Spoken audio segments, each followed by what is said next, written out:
Hey guys, I'm here with another What You Need to Know, and I know I'm a little behind, but I'm going to start with the woman with the iron fist in the book thief.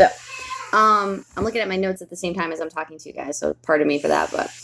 So in the woman of the iron fist, Lisa's been having nightmares, mostly about her brother passing away, and one of the things that's been comforting her is Hans playing the accordion, which Rosa hates.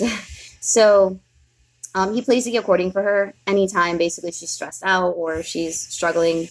And the accordion becomes a pretty important symbol of hope for Liesel. And it actually plays a really big part for the rest of the town later in the book. So anytime you see the accordion, keep in mind that that's one thing that's kind of holding Liesel together at the moment. And then it actually comes to mean much more to the town as well. So in this chapter, Liesel is also holding on to the book that she stole, her first book that she stole, which was the Gravedigger's Handbook. And we learn that basically she considers it her last link to her brother. It was the last time she saw her brother. And so this book is kind of a symbol of her love for him and her kind of desire to go back to the old, her old life, which she can't.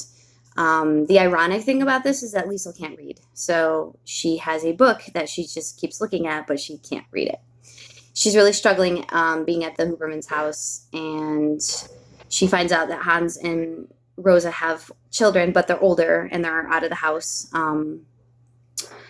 The older son, Hans Jr., is going to go to war, and the daughter is not really mentioned too much in the novel. I think she works in a factory, basically. This chapter also talks about Liesel going to school, and she really, really struggles with school because she can't read. She's made fun of a lot. Her parents try to help her, but they both don't have a really strong education either, so she's really kind of on her own.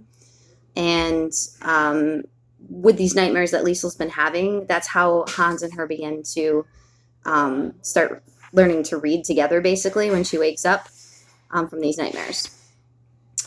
So in this chapter, Liesel turns 10, starts going to what's called the Hitler Youth, which we learn about more later in the story.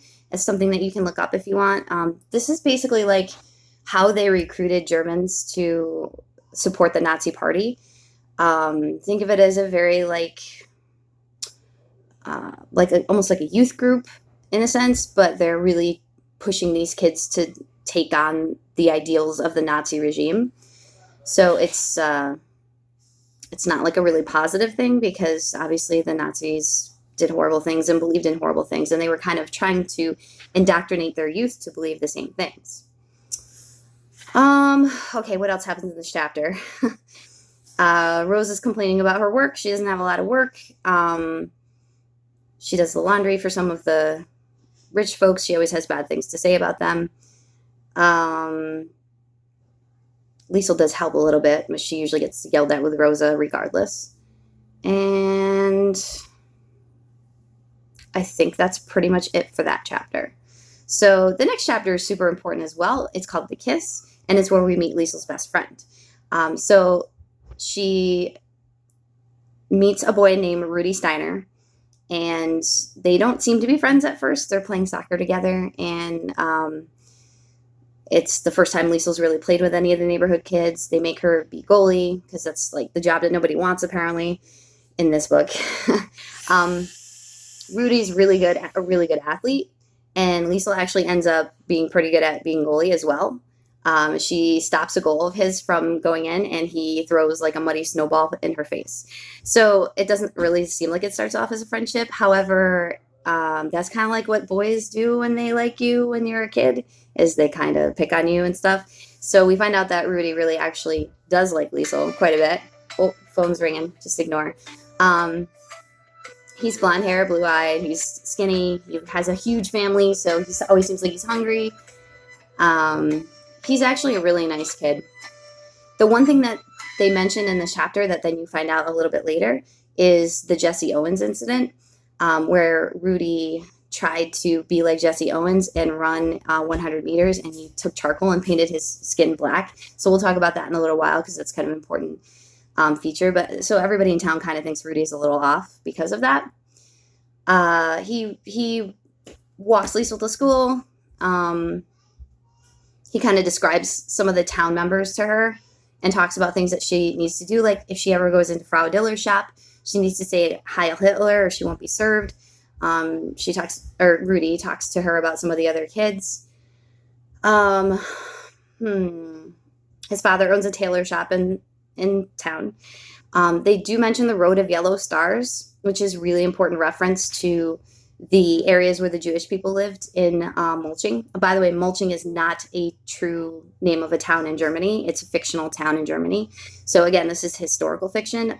So the things that we're hearing about and learning about, many of them similarly happened to people, and a lot of the events and things happened, but some of the places and characters may not be true. So the Road of Yellow Stars is basically the areas of Mulching where the Jews live. And the Nazis identified them by painting yellow stars on their homes and businesses, and sometimes even making them wear them.